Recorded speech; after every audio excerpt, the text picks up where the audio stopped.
Hello नमस्कार दोस्तों, कैसे हैं आप लोग। जैसा कि आप सबको पता है, छत्तीसगढ़ स्टेट इलेक्ट्रिसिटी बोर्ड की तरफ से अपडेट आया हुआ है। और सबसे अच्छी बात क्या है पता है, इस बार जेई और एई दोनों का वैकेंसी आया हुआ है। और ये चीज सबको पता है, सारे बच्चे मुझे लगता है प्रिपरेशन स्टार्ट कर दिए होंगे। लेकिन ऐसा पहली बार हुआ है इस बार जो सीएसईबी जेई ने अपना सिलेबस पहले ही बता दिया है। इससे पहले जब एग्जाम होता था तो जिस बच्चे ने पहले एग्जाम दिया होगा इस स्टेट का, इस जेई का, उसको पता होगा जो आज तक सिलेबस डिसाइडेड नहीं था, जो प्रीवियस ईयर क्वेश्चन था उसके बिहार पे हम प्रिपरेशन करते थे और उसके बाद हम लोग एग्जाम में जाकर के अच्छा करके आते थे। और बहुत सारे बच्चों का सिलेक्शन हो रखा है, लास्ट टाइम भी हुआ था, उसमें हमारे बहुत सारे बच्चे सिलेक्टेड है, ऑलरेडी जेई वर्किंग है। यस, और कुछ बच्चे वेटिंग में थे, उसका रिसेंटली अभी क्लियर हुआ है इस वैकेंसी आने से पहले, और वो भी सेट हो गए हैं, वहां पे जॉब पोस्टेड हो गए। अब बात आती है सिलेबस क्या है इस बार। तो जो पैटर्न था ना एग्जाम का, वो सेम टू सेम वही पैटर्न है, पैटर्न में कोई चेंजेस नहीं किया गया है। पैटर्न एज इट इज है, जैसे पहले पूछा जाता था वैसे ही इस बार भी एग्जाम आपको वैसे ही पूछा जाएगा। टेक्निकल भी रहेगा, साथ में कुछ नॉन टेक भी आपसे टेस्ट किया जाएगा। अब बात आती है सिलेबस क्या दिया है। यस, तो इस पे बहुत सारी गहमा गहमी चल रही है, बहुत सारे बच्चे परेशान थे और बहुत सारे बच्चों ने मुझे मैसेज किया, सर आप एक वीडियो बना दीजिए इस पे। तो वही वीडियो मैं लेके आया हूं आप सबके सामने, और सिलेबस जो ऑफिशियल दिया गया है ना उसको मैं डिस्कस करने वाला हूं। देखो यहां पे लिखा हुआ है, syllabus for written test to the post of junior engineer trainee electrical Chhattisgarh state power company limited. Yes, इसको बोलते हैं सीएसपीसीएल और शॉर्ट फॉर्म है सीएसईबी जेई के नाम से, ये बहुत फेमस है, ये आपको पता होगा। यस, अब देखो इसमें सिलेबस क्या दिया गया है, यहां पे आपको दिख रहा होगा, यहां पे अगर देखोगे ना ध्यान से तो देखो क्या लिखा है, section A 20 marks 20 multiple choice question रहेगा आपको, और each question carry 1 marks. Yes, अब बात आती है क्या पूछा जाएगा। तो नॉन टेक में पहले जनरल नॉलेज दिख रहा है, और जनरल नॉलेज में ये स्पेसिफाई कर दिया है यहां पे जो करंट इवेंट नेशनल और इंटरनेशनल पार्ट जो है वहां से आपको तैयार करना है। इसके बाद कॉन्स्टिट्यूशन ऑफ इंडिया तैयार करना है, पॉलिटिकल सिस्टम तैयार करना है, और इंडियन एडमिनिस्ट्रेटिव सिस्टम को भी पढ़ना है, वहां से क्वेश्चन आने के चांसेस है। इसके बाद बात किया जाए क्या, नॉलेज ऑफ छत्तीसगढ़। यह सिंपल सी बात है, स्टेट जेई है तो स्टेट के बारे में तो अच्छी तरह से पूछा जाएगा, क्योंकि इसमें छत्तीसगढ़ के स्टूडेंट ही एलिजिबल है, जिसके पास छत्तीसगढ़ का डोमिसाइल है ना वही बच्चा इस फॉर्म को फिलअप कर सकते हैं। तो knowledge of Chhattisgarh, geographical location, natural resources, industries के बारे में, एजुकेशन के बारे में, एडमिनिस्ट्रेटिव स्ट्रक्चर के बारे में, history and culture of Chhattisgarh, ancient history के बारे में, फ्रीडम स्ट्रगल के बारे में, major culture of Chhattisgarh. Yes, इसके बाद क्या, major archaeological tourist centre of the state. Yes, मतलब आपको छत्तीसगढ़ के बारे में ना अच्छी तरीके से नॉलेज रखना पड़ेगा। और मुझे लगता है जो स्टूडेंट छत्तीसगढ़ से बिलोंग करते हैं उसको अपने स्टेट के बारे में तो बहुत सारी चीजें पता होगा, बस उसको आपको क्वेश्चन के थ्रू क्या क्या क्वेश्चन आते हैं उसको एक बार अच्छे से रिवीजन करना है, प्रैक्टिस करना है। डेफिनेटली आप यहां से अच्छा स्कोर कर ले जाओगे एग्जाम में। ये तो एक पार्ट हुआ जनरल नॉलेज, एक पार्ट और आता है इसमें जिसका नाम है रीजनिंग और अर्थमेटिक। देखो ध्यान से देखिएगा, यहां पे क्लियरली मेंशन कर दिया है, और जितना चीज लिखा है ना उसको आपको अच्छे से तैयार करके एग्जाम में जाना है। यस, अब देखो यहां पे क्या है, कोडिंग डिकोडिंग रीजनिंग का पार्ट है, सब लोग पढ़ते हैं, सबको पता है। इस बार नंबर सीरीज, इसके बाद non verbal series, direction, decision making, alphabet series, clock and calendar, number ranking, cube and dice, mirror image, blood relation, arithmetic reasoning, embedded figure, और अर्थमेटिक मल्टीप्लीकेशन, डिवीजन, एडिशन और सब्सट्रैक्शन। ये सारी चीजें भी आपको पढ़ना है रीजनिंग वाले पार्ट में। तो यहां पे नॉन टेक वाले पार्ट में जो 20 क्वेश्चन 20 मार्क्स का कवर करता है, वहां से आपको ये दो पार्ट, ये सारे टॉपिक को आपको अच्छी तरह से कवर करना है। ये तो हो गया सर नॉन टेक वाला पार्ट, यस, जहां से 20 क्वेश्चन आएगा। अभी तो मेन पार्ट बचा हुआ है, बिल्कुल सही बोल रहे हैं आप। और मेन पार्ट जो है ना दैट इज सेक्शन बी, जहां से टोटल 80 मार्क्स का टेक्निकल सब्जेक्ट पूछा जाएगा। अब यहां पे बच्चे कंफ्यूज है, जो पुराने बच्चे हैं उनको लग रहा है जो मैं पढ़ा हूं उसको रिवीजन कर लेता हूं। देखो बात तो सही है बेटा, रिवीजन करना अच्छी बात है, लेकिन आपको यहां पे सिलेबस देने का एक मतलब है।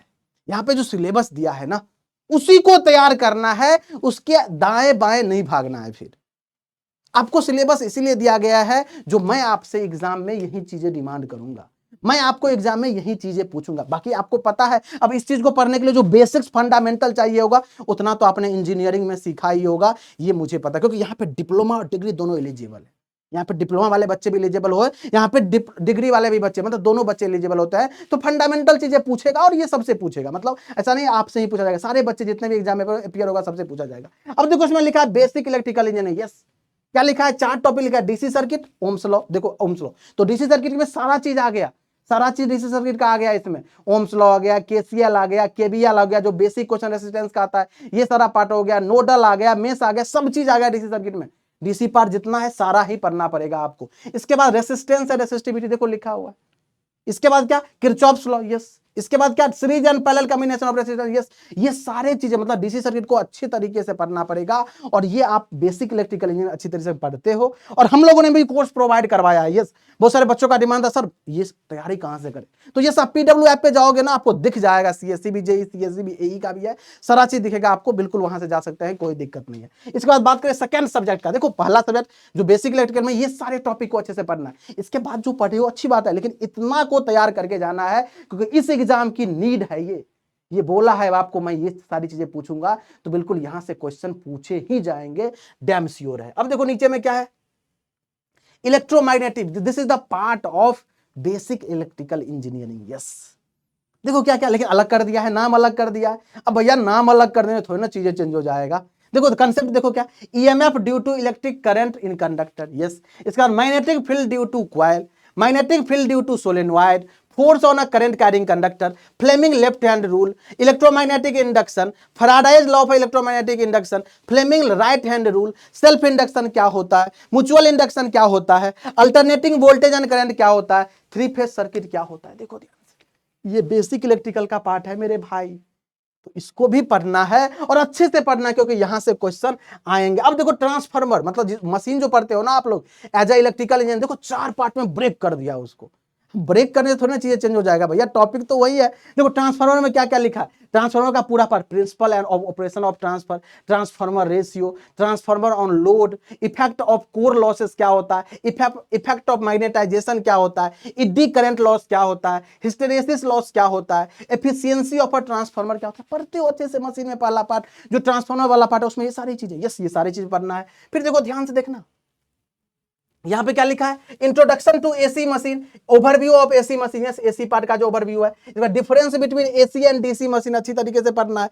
इसके साथ साथ देखो ध्यान से क्या लिखा है, चौथा पार्ट हो गया ये, मतलब जो डिफरेंस है डीसी मशीन और एसी मशीन के बीच का, उसको भी अच्छी तरह से कवर करना है। इसके बाद देखो पांचवा पार्ट में क्या, basic features of AC machine, yes.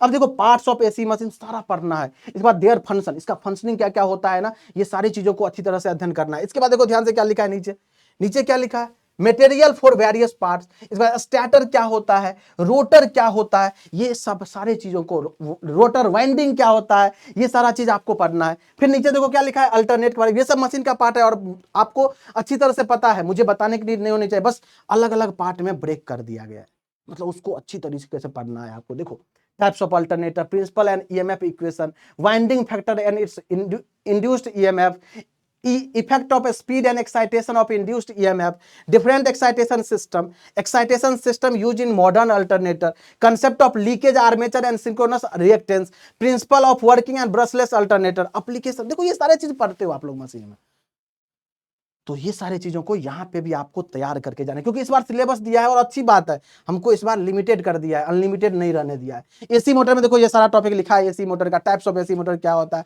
Stator rotor part क्या होता है, फंक्शन क्या होता है, वाइंडिंग क्या होता है, concept of rotating magnetic field क्या होता है, इफेक्ट ऑफ फ्रीक्वेंसी और स्लीप क्या होता है, टॉर्क इक्वेशन क्या होता है, सर्किल डायग्राम क्या होता है, necessity of induction motor starter of and different type क्या होता है, different type of induction motor क्या होता है। इतना ही नहीं, अब देखो पावर सिस्टम एंटर कर रहा है, देखो एचवीडीसी सिस्टम क्या होता है, एचवीएसी सिस्टम क्या होता है, मेरिट इसका क्या होता है, डिमेरिट क्या होता है, टाइप्स ऑफ डीसी लिंक क्या है, कंट्रोल रेक्टिफिकेशन एंड फिल्टर्स क्या होता है, रिएक्टिव पावर रिक्वायरमेंट क्या होता है, कंट्रोल कैरेक्टरिस्टिक क्या होता है। मतलब आपको एक बात ध्यान रखिएगा, पावर सिस्टम और मशीन जो जो पार्ट दिया है पावर सिस्टम को, उसको तो अच्छे तरीके से पढ़ना है, और आप लोग पढ़ते हो power system machine electrical engineering का कोर हर्ड है, और यहाँ पे उस सब्जेक्ट का वेटेज इस बार अलग अलग ढंग से देखो अलग अलग ब्रेक कर दिया है और दे दिया है, तो आपको ये सब्जेक्ट अच्छे से पढ़ना है। साथ में जो बेसिक लेटर का शुरू वाला पार्ट था दिख रहा है, और देखो नीचे और दिया गया, और देखो क्या क्या दिया गया है, सारा ही देख लो। ये देखो इन्वर्टर वाला पार्ट दिया गया, देखो क्या दिया गया, इन्वर्टर दिया गया, need of inverter, inverter circuit क्या होता है using SCR in series and parallel mode, circle diagram क्या होता है ऑफ इमरजेंसी ट्यूबलाइट का, इसको पढ़ना है। इसके बाद देखो नीचे क्या लिखा है, कन्वर्टर के बारे में, नीड ऑफ कन्वर्टर क्या होता है, टाइप्स ऑफ कन्वर्टर क्या होता है, DC to DC and AC to AC क्या होता है, ब्लॉक डायग्राम क्या होता है चॉपर का, इसके बाद circuit diagram of chopper using switching transmission and SCR क्या होता है, नीड ऑफ कम्युनिकेशन क्या होता है, मेथड क्या होता है इसका, single phase and three phase phase cyclo converter क्या होता है, इतना ही नहीं, देखो नीचे में, ये देखो नीचे में रेगुलेटेड पावर सप्लाई के बारे में, इसका नीड ऑफ रेगुलेशन क्या होता है, Zener regulated DC power supply क्या होता है, इट्स लिमिटेशन क्या होता है, working and shunt and series regulated power supply क्या होता है, पावर इलेक्ट्रॉन में ये सारी चीज पढ़ते होगे आप लोग। आईसी रेगुलेटेड पावर सप्लाई क्या होता है, ब्लॉक डायग्राम ऑफ एसएमपीएस क्या होता है, एसएमपीएस का फुल फॉर्म है स्विचिंग मोड पावर सप्लाई होता है, इसके बारे में अच्छी तरीके से पढ़ना है, यहां से क्वेश्चन आते हैं एग्जाम में। AC stabiliser using tap changer क्या होता है, और block diagram of servo stabiliser क्या होता है, ये सारी चीजों को देखो। इसके बाद देखो लास्ट में क्या दिया गया, ये लास्ट या 12 नंबर देखो लास्ट दिया है, क्या दिया गया है, एडवांटेज ऑफ स्पीड कंट्रोल क्या होता है, separately excited DC motor, single and 3 phases control rectifiers क्या होता है, method of speed regulation, field failure protection, armature current limiter क्या होता है, इसका ब्लॉक डायग्राम वाले पार्ट पे फोकस करना है, dual rectifier for reverse rotation क्या होता है इसके बारे में जानना है, स्पीड कंट्रोल बाय चॉपर का ब्लॉक डायग्राम वाले पार्ट पे फोकस करना है, circuit diagram of speed control and single phase and these phase induction motor क्या होता है। यस, ये देखो, ये जो देखे ना अभी 12 पार्ट, यस ये सबको पता है, ये सबको पता है। तो कंफ्यूजन क्या है सर, ये तो मुझे पता ही था, आप क्या बता रहे हो। यस, मैं क्या बता रहा हूं इस बात को समझो। ये सीएससीबी जेई जो है ना, स्टेट का बहुत डिमांडेड वैकेंसी होती है, और बच्चे बहुत पहले से तैयारी कर रहे हैं, क्योंकि पता है हर 2 साल में वैकेंसी आती है, और इस बार आ गया है वैकेंसी, और सारे बच्चे तैयारी में जुटे हुए हैं। अब जो पुराने बच्चे हैं, जो न्यू बच्चे हैं, यहाँ पे डिफरेंस क्रिएट करेंगे। तो पुराने बच्चे, पहले सिलेबस नहीं होता था इस एग्जाम का, तो हम सारे ही सब्जेक्ट पढ़ते थे, चाहे वो बेसिक इलेक्ट्रॉनिक्स हो, चाहे वो डिजिटल इलेक्ट्रॉनिक्स हो, चाहे वो कंट्रोल सिस्टम, और आते भी थे क्वेश्चन एग्जाम में, बच्चे करके भी आते थे। बाकी जो कोर्स सब्जेक्ट होता था, बेसिक इलेक्ट्रिकल वाला पार्ट, सब कुछ पढ़ते थे। लेकिन इस बार जो है ना, वो अपना स्पेसिफाइड सिलेबस दिया है, उसको 12 पार्ट में ब्रेक कर दिया। अब कितने भी पार्ट में ब्रेक कर दे, जब आपको टॉपिक मेंशन करके दिया है ना, तो सजेस्ट मानो, मेरा सजेशन मानो, और आप लोग ऐसा ही करना, जो आपको जितने टॉपिक मेंशन है ना, उस सारे टॉपिक को अच्छे से तैयार करना है। और मोस्टली इसमें जो टॉपिक दिख रहा है ना, ये पावर इलेक्ट्रॉनिक्स का, पावर सिस्टम का, मशीन का बहुत अच्छे से अध्ययन करना है आपको, अच्छे से सारी चीजें पढ़ना है, और बेसिक इलेक्ट्रिकल इंजीनियरिंग का। यस, ये जो 4 सब्जेक्ट है ना, उसी का ये डिटेल सिलेबस दे दिया, ऐसे समझो।